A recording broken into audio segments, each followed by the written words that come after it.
Olá, pessoal, sejam bem-vindos. Finalmente, a nossa primeira aula do mini curso sobre contabilidade gerencial e finanças estratégicas. E para começar, eu acho bastante interessante discutir este mini caso, que tem uma situação bastante simples, mas nos ajuda a entender como que as empresas demandam contabilidade e, consequentemente, contabilidade gerencial e uma gestão financeira. Então, a ideia desta primeira aula é discutir este mini caso, levar esta discussão para um contexto um pouco mais técnico e profissional dentro da área de finanças empresariais, obviamente abordando contabilidade gerencial, e com isso contextualizar como que a empresa funciona, como que a empresa existe a partir do próprio funcionamento da contabilidade gerencial e das suas finanças, o que é super importante. E muitas vezes isso não parece óbvio por uma situação. Nós entendemos as finanças, a contabilidade, enfim, qualquer mecanismo de gestão ou de gerenciamento como se fosse uma simples ferramenta, algo que a empresa utiliza. Entretanto, a razão de ser, o modelo de negócio e a forma de funcionamento das empresas dependem desses mecanismos, dependem da contabilidade, especialmente a gerencial, e também das finanças. Então, no final das contas, a contabilidade gerencial é um reflexo do que a empresa é. E nesse sentido, eu quero dizer patrimônio e tudo que compõe esse patrimônio, que é, digamos assim, o corpo e tudo que a empresa faz, inclusive os resultados da sua atividade econômica, e também o próprio gerenciamento, tudo aquilo que envolve não exatamente os negócios, mas a capacidade gerencial, e isso acaba impactando o próprio funcionamento da empresa. Então, a contabilidade gerencial reflete, mostra o que a empresa é, e a partir disso nós podemos implementar planejamento, controles, gerenciamento e fazer com que essa empresa se torne melhor e, neste sentido, eu quero dizer mais eficiente. E, normalmente, quando eu falo de eficiência e eficácia, eu quero dizer um bom uso dos recursos, de forma que a empresa consiga o menor custo e despesas possível dentro de um dado contexto e também com a melhor possibilidade de retorno, de ganhos. Então, nós estamos falando aqui de eficiência empresarial. Mas, né, depois dessa introdução, vamos entender qual é a ideia deste mini caso para que todas essas ideias que eu pincelei aqui brevemente comecem a fazer sentido. Então, acompanhem comigo. E quem preferir ler em silêncio, eu sugiro que vocês façam uma pausa agora no vídeo, leiam aqui este mini caso e depois prossigam, porque praticamente para dar fluidez a esta aula, eu farei a leitura e darei alguns contextos, né, sobre o que está acontecendo aqui na tela. Mas quem preferir uma leitura silenciosa, eu sugiro que faça essa pausa e depois prossiga, né? Então, vamos lá. Vejam o seguinte, nesse mini caso, nós temos um personagem que é o Florencio. E esse Florencio, notem que a empresa de Florencio nunca produziu e vendeu tanto. É uma empresa pequena que começou a crescer. Vamos supor que é um mercadinho da esquina, aquele mercadinho pequeno, a venda do bairro, e essa empresa começou a ter bastante operações, ter bastante volume de vendas. E aqui já é interessante porque o que a empresa faz reflete nas finanças. Vejam que o ato de comprar e vender, e essas vendas aumentando, já nos indicam que há movimentação financeira maior do que antes. E prosseguindo com a leitura, contudo, agora ele também começou a vender a crédito em 3 parcelas e também, para não ter dificuldade de caixa, começou a comprar a prazo. O que isso significa dizer? Significa que antes, né, vejam que importante, a empresa era pequena, pequeno o suficiente para sobreviver apenas comprando e vendendo à vista. Essa era a única dinâmica. Tudo que era comprado era pago à vista, tudo que entrava, todas as vendas também entravam à vista. Mas a empresa começou a crescer e foi se tornando necessário vender a prazo e também comprar a prazo. Afinal de contas, venda a prazo atrai clientes e comprar a prazo acaba sendo uma vantagem porque nós temos um prazo maior, obviamente, do que a situação de compra à vista, e esse prazo mais dilatado permite que a empresa venda, faça dinheiro e aí sim vá se preocupar, talvez pague essa compra a prazo com o dinheiro das vendas inclusive da mercadoria que foi comprada. Então acaba sendo uma vantagem financeira muito legal. E notem que só nestas três primeiras linhas, nós percebemos que uma empresa comercial, conforme vai crescendo, vai ficando mais complexa e, nesse caso, tendo operações financeiras mais complexas. Porque a situação de comprar e vender apenas à vista é muito simples e fácil de se apurar resultado, porque nessas condições, o dinheiro que sobra, nós podemos considerar que é o caixa da empresa e esse caixa acaba sendo igual ao lucro. Mas quando nós temos essa dinâmica de vários prazos à vista e a prazo se misturando, aí a situação começa a ficar mais complexa, começa-se, né, pela empresa a necessidade de mais controle, esse controle começa a demandar também, conforme a empresa fica maior e novamente mais complexa, isso começa a demandar planejamento, talvez uma gestão mais sofisticada e a utilização de mecanismos tais como a contabilidade formal, que é aquela contabilidade para fins patrimoniais e tributários da empresa, como também a contabilidade gerencial, que é utilizada de forma geral para o controle, planejamento e tomada de decisões. E fica também difícil compreender à primeira vista se a empresa tem lucro e se a empresa gera caixa, porque agora nós temos a dinâmica de prazos diferente, misturando-se prazos à vista e prazos que acabam sendo em função de vendas com um prazo a pagar posteriormente, talvez parceladas, e da mesma forma com compras que também serão pagas ao longo do tempo, eventualmente até parceladas.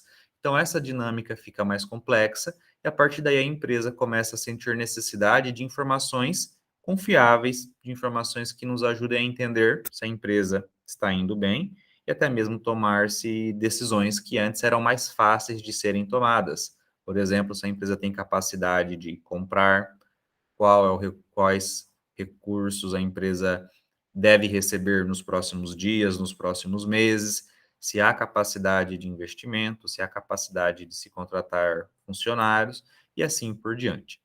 Então, no final das contas, essa empresa seguiu crescendo e retomando a leitura, até investimento em equipamentos começou a fazer.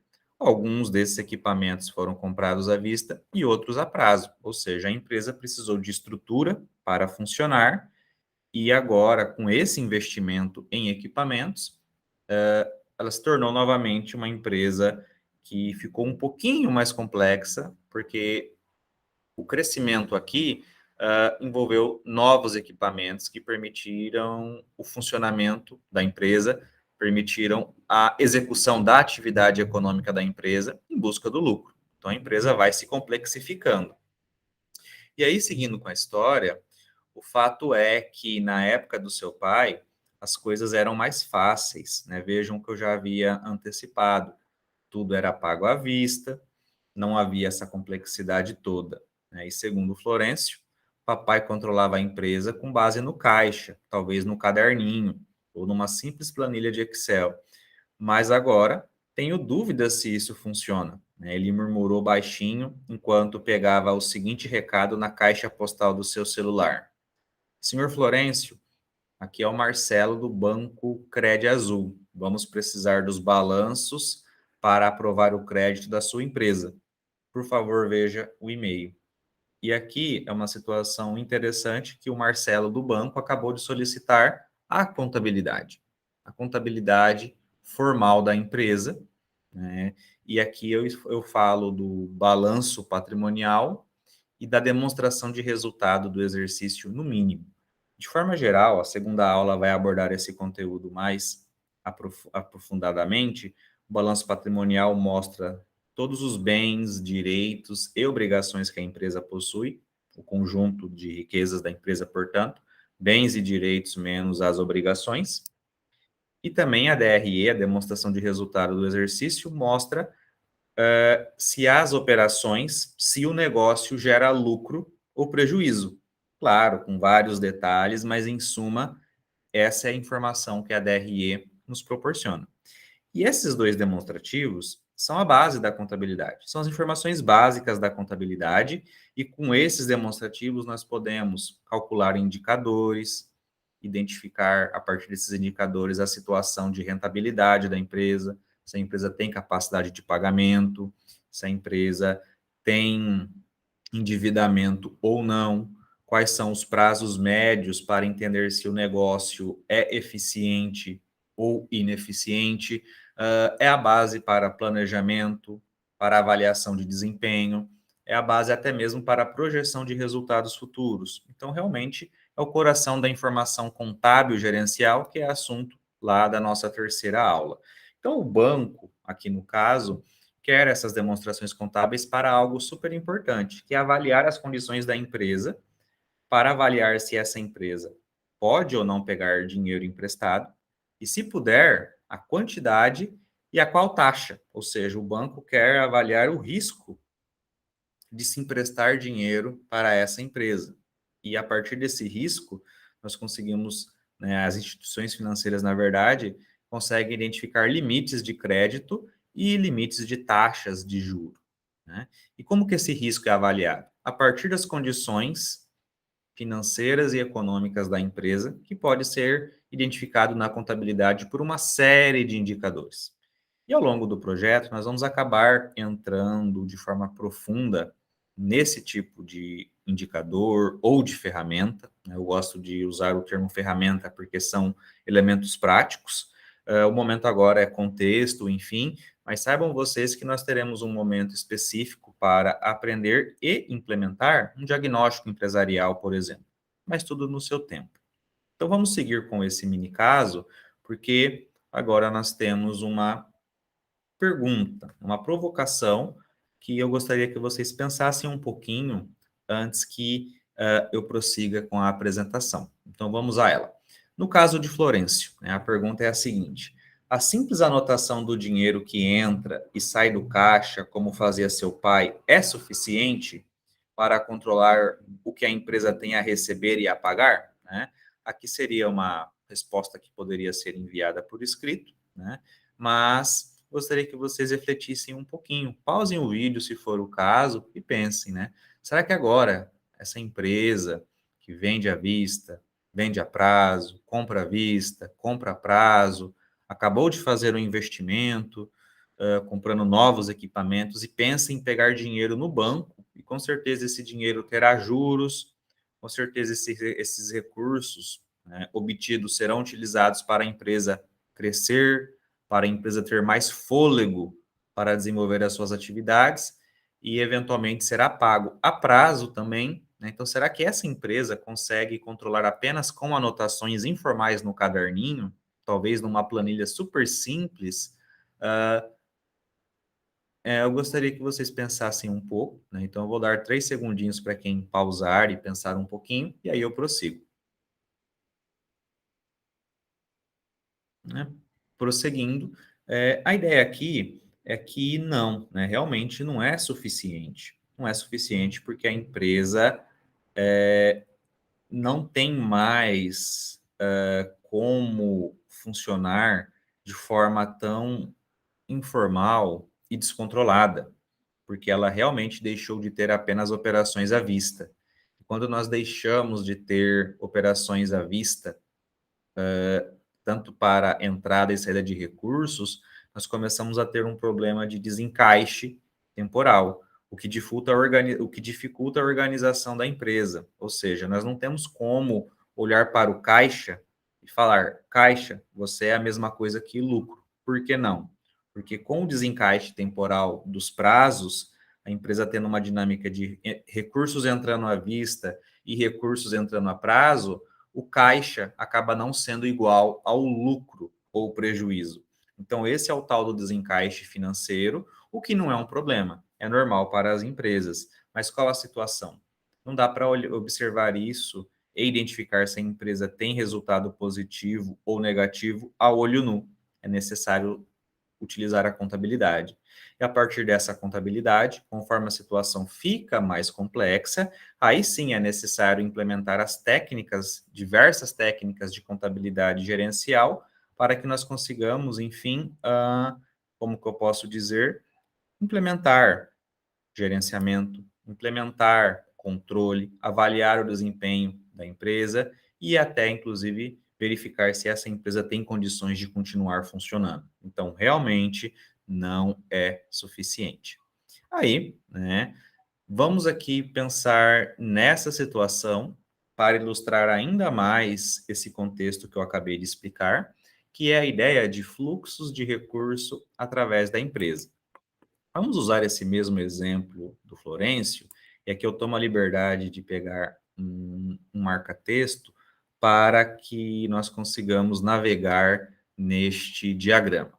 Este é um diagrama bastante famoso, eu extraí de um livro de contabilidade gerencial citado ao final, e esse fluxograma mostra todo o caminho que os recursos financeiros fazem dentro de uma empresa.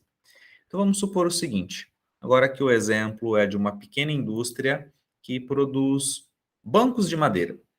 Então vamos imaginar que essa empresa acabou de ser inaugurada. Então essa empresa agora tem um contrato social, isso foi documentado, a empresa procurou um escritório de contabilidade, ela existe legalmente por meio desse contrato social, e os sócios investiram nesta empresa, digamos, R$ 100.000. Então, esse dinheiro acaba representando o caixa, o único patrimônio da empresa, o único bem que faz parte desse patrimônio. Como a ideia é produzir bancos de madeira, vejam que nós temos uma situação interessante. A empresa precisa funcionar. E para que ela funcione, vamos supor que esses sócios, uma dupla de sócios, por exemplo, pegam uma parte desse caixa, e vejam só aqui embaixo, e obtêm ativos fixos. E o que seriam esses ativos fixos? Máquinas e equipamentos que vão proporcionar à empresa uma capacidade produtiva. Por exemplo, para cortar madeira, para dar acabamento a essa madeira e fazer a montagem dos bancos. Mas vejam que agora eu falei madeira, madeira, madeira, e isso será transformado em bancos, ou seja, a madeira é a matéria-prima desta pequena indústria. Então, essas pessoas, esses sócios, vão seguir utilizando esse patrimônio, notem, dinheiro, né, que momentaneamente se transformou em equipamentos, agora também será empregado para a compra de matéria-prima, que neste caso é a madeira. Então, agora, os recursos da empresa, parte, serviram para a compra de equipamentos, e vamos supor que esta empresa alugou um imóvel para instalar essa fábrica, e a outra parte serviu para a compra de madeira, e essa madeira está estocada nesse mesmo imóvel. E para que essa madeira se transforme no produto que a empresa quer vender, vários esforços são necessários. Então, a empresa contrata e acaba usando seus recursos financeiros para contratar mão de obra, de funcionários. Essa empresa, além desse custo direto, que é a matéria-prima, terá outros custos para a produção acontecer, que são os custos indiretos de fabricação, aqui abreviados como CIF. Então, a utilização desses recursos mão de obra mais esses recursos matéria-prima, mais esses recursos custos indiretos, se transformarão em produtos em fabricação, que depois de processados e acabados, se tornarão produtos acabados. E aí nós teremos condições de identificar o custo da empresa e aí sim realizar a venda. E aqui a expectativa é que as vendas sejam maiores que os custos. Se forem, desconsiderando despesas por enquanto, nós temos uma chance muito boa de termos lucro. Então, notem que o que a empresa faz é comprar equipamentos, que é um investimento, comprar matéria-prima, que também é um investimento, e essas ações humanas são refletidas pela contabilidade em aspectos financeiros, que são os valores desses equipamentos, dessa matéria-prima. Além disso, temos os valores correspondentes aos outros custos, à mão de obra. Então, tudo que a empresa faz é traduzido em valores monetários e esses valores monetários vão indicando como que a empresa produz, né? E até o momento aqui em que nós temos produtos acabados estocados. E quando há a venda, a empresa coloca um preço espera-se que, com base na contabilidade gerencial, para que esse preço cubra impostos, custos, despesas e proporcione lucro, proporcione alguma lucratividade. Então, aqui é importante, muitas empresas não usam essas informações que nós vamos explorar no projeto para elaborar um preço que seja um preço adequado para cobrir todos os custos, despesas e também gerar rentabilidade. Muitas vezes isso é feito no olho, de forma não profissional, e a empresa talvez gere caixa e pode não gerar resultado, não pode não gerar lucro. Temos aí uma confusão que pode acabar acontecendo. Mas neste caso aqui, vejam como tudo que a empresa faz, todas as suas atividades têm reflexos financeiros.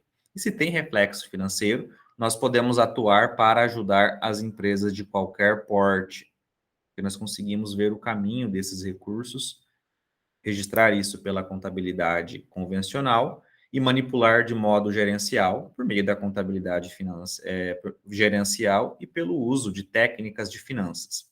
Então, agora vamos supor que essa empresa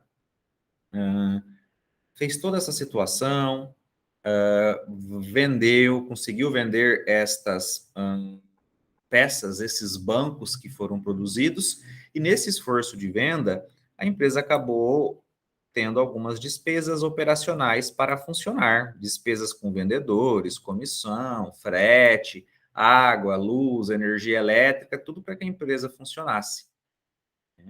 Então, além das próprias despesas e custos diretamente ligados à produção, temos outras despesas.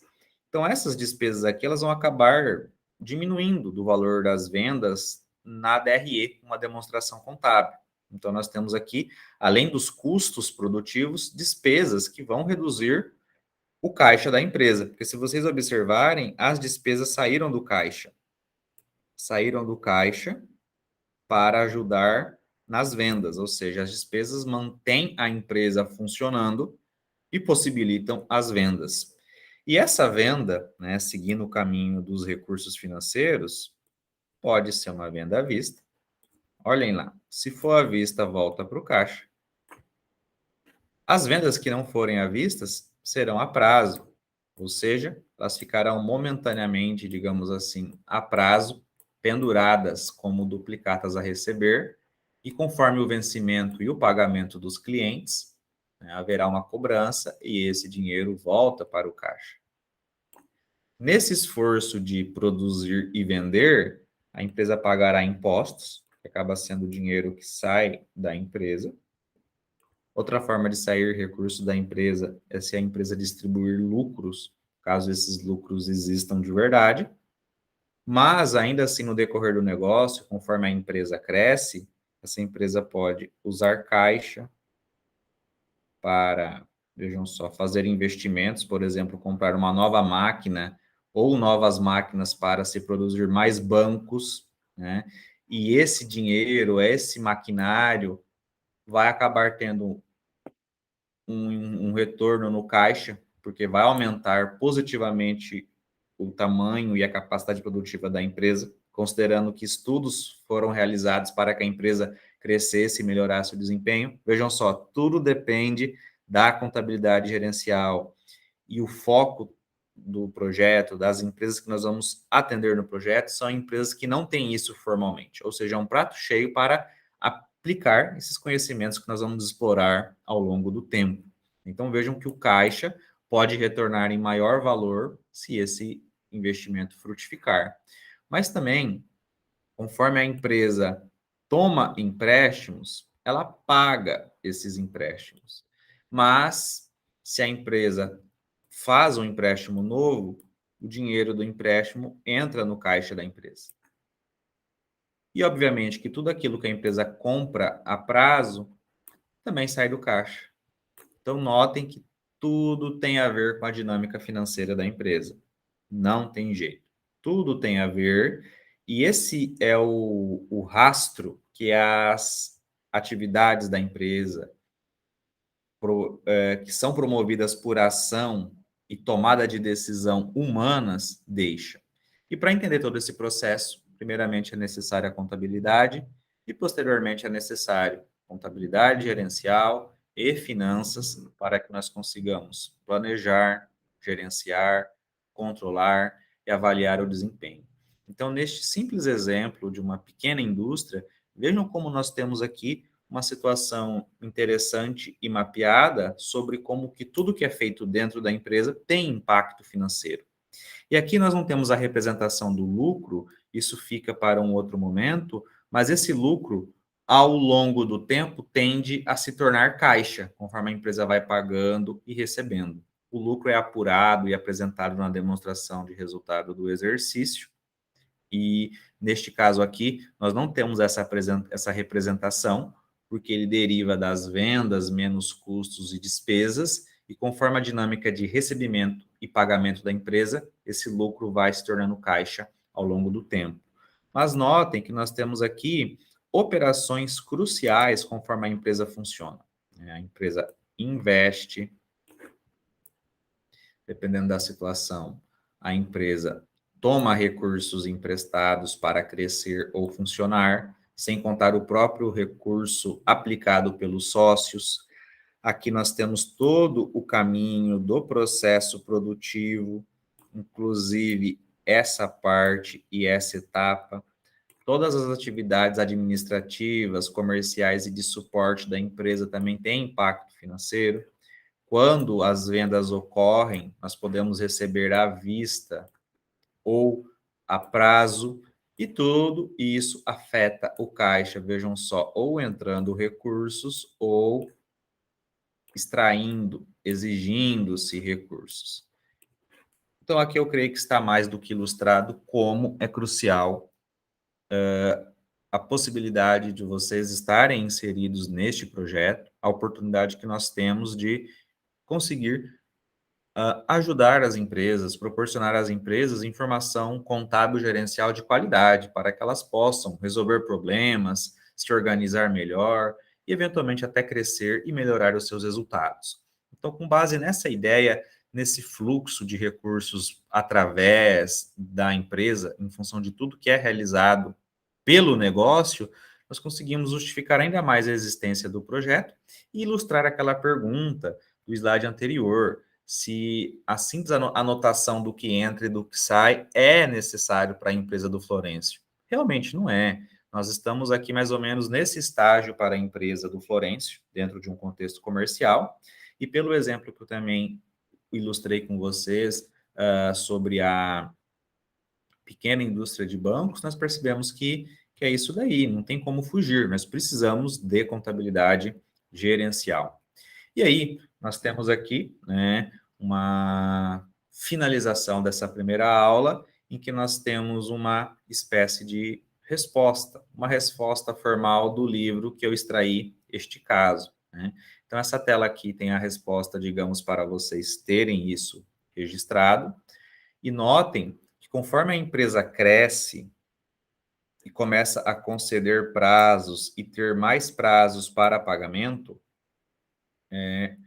o lucro não é mais suficiente para tomar decisões, porque esse lucro não fica tão aparente por conta da dinâmica financeira da empresa. Então, é necessário analisar outros elementos do patrimônio, né? Ou seja, a dinâmica dos estoques, a dinâmica dos fornecedores, a dinâmica das vendas a prazo, todos os custos e despesas que são parte da atividade da empresa do Florencio. Então, realmente é necessário a contabilidade, é necessário contabilidade gerencial, principalmente, porque tudo isso impacta o fluxo de caixa da empresa dele. Então, notem, né, para fechar essa parte e também concluir essa aula, né, terminando aqui a leitura da resposta, existem alguns negócios com baixa complexidade, os quais podem ser controlados somente com base no fluxo de caixa.